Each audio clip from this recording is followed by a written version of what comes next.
This is Nigeria. You want to know what's going on? Relax, I will tell you. Now, where is Atiku Abubakar? This is part of our discussion today. Stay with me on this one, and please assist us to produce more of our interesting videos. Thank you. The presidential candidate of the People's Democratic Party, PDP, Atiku Abubakar, has been away for a while now. Where is he and what is he up to? Femi Fani-Kayode, FFK, a spokesperson of the All Progressive Congress APC Presidential Campaign Council, seems to know the whereabouts of Atiku Abubakar, who Bola Ahmed Tinubu preferred to call Mr. Privatize. Let's check out this tweet made by FFK. He said, "Yet again, Mr. Privatized Everything fell dangerously ill and ran to Dubai for a stitch-up procedure. Watch how he works and you will know what's going on. Now, he is on his way to the UK to beg British MPs for their support. Must he bend the knee for the Brits too? Truly shameful." Going by this tweet, FFK alleged that Atiku became sick and went for an operation in Dubai. According to FFK, the evidence is clear judging by the way Atiku walks. And now, FFK is telling everyone that Atiku is currently in the UK to beg the members of parliament for their support to win 2023 presidential election. How did PDP respond to this allegation leveled against the presidential candidate Atiku Abubakar? Let's find out. Watch. There should be no basis for us to even have a conversation on a character like Femi Fani-Kayode, who trades on and lives on lies and falsehood. It's not only fallacious, but it's tendenciously wicked for a character like Femi Fani-Kayode to make such presumptuous claims, reckless claims. But you see, reacting to him and defending it or saying otherwise will mean that I'm elevating falsehood, to an ontological level. So I don't have a basis to even talk about it. The reason Atiku is in the UK is clear and unambiguous. That was Frank Shaibu, a spokesperson of the PDP Presidential Campaign Council. He said that FFK is a character that lives on lies and falsehood and shouldn't be taken serious at all. The question now is, why is Atiku Abubakar in the UK? Watch. Strategically, it's about Nigeria, nothing else. What's uppermost on the mind of His Excellency Atiku Abubakar is Nigeria and how to recover Nigeria. And you see, the recovery process first off has to do with security. And all he went to do, and his presentations practically were centered on the issue of security and how to collaborate with the government of the United Kingdom. Security, education, health, and industrialization. So it was a very, very productive session, because the business of recovering Nigeria first off must start with security, and the only way you can do that, you have to drive drive restoration of peace in Nigeria must be through education, devolution of powers, because he has said it times without number that the presence of agitation and insurrection in the majority of places in Nigeria is due to absence of power, particularly in the southeast, for instance. I asked him in my previous interaction some years ago, I said, "Come, why do you keep picking running mates from the southeast?" He said, "Frank, power has been absent from that region for some time now.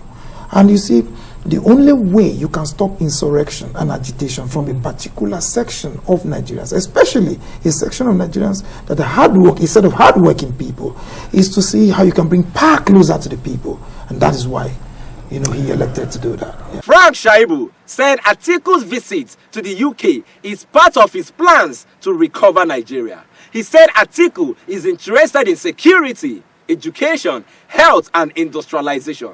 So his visit to the UK is to find a common ground for collaboration between Nigeria and the UK. Frank also talked about why Atiku keeps taking his running mates from the southeast region of the country.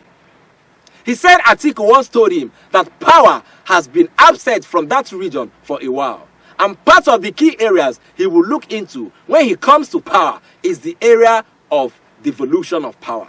So every region will be carried along, and there won't be any more agitations anywhere in the country. This shows that Atiku is fully aware that the southeast region of the country deserves to be president at this time. Yet, he threw his hat in the ring to contest for president.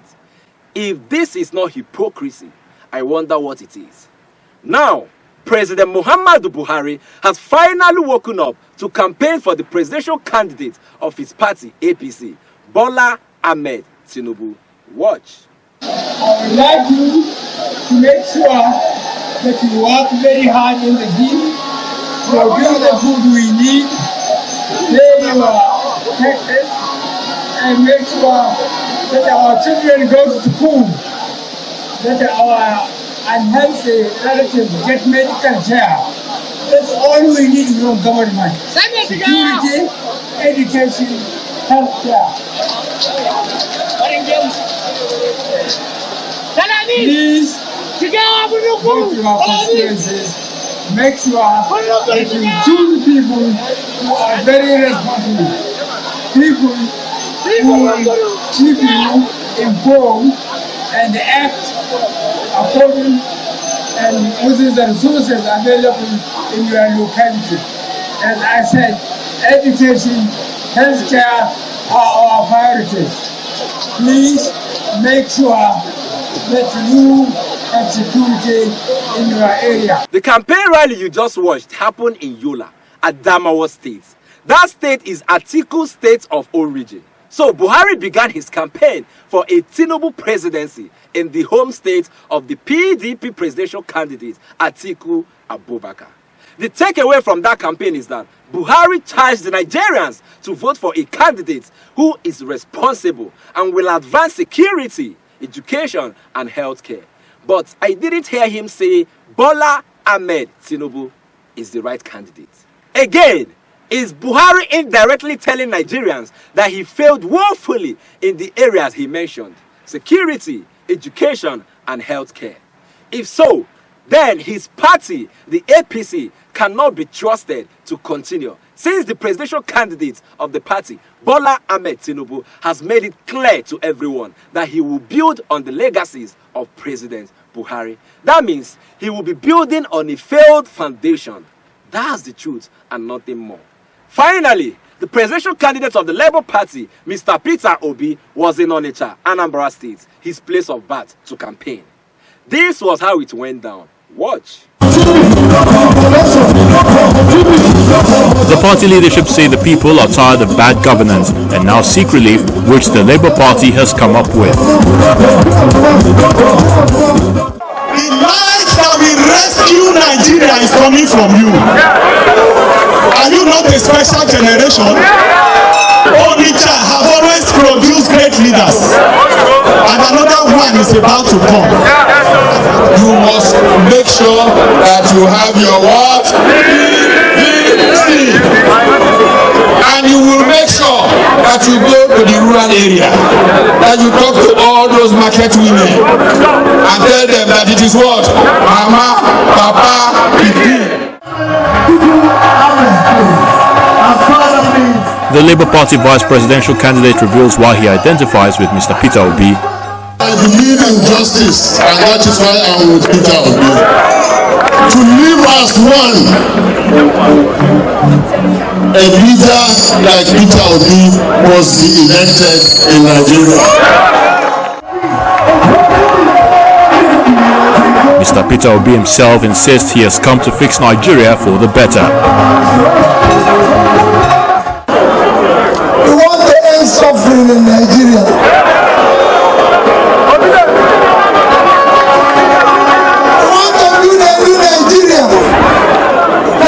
Today, nobody is safe.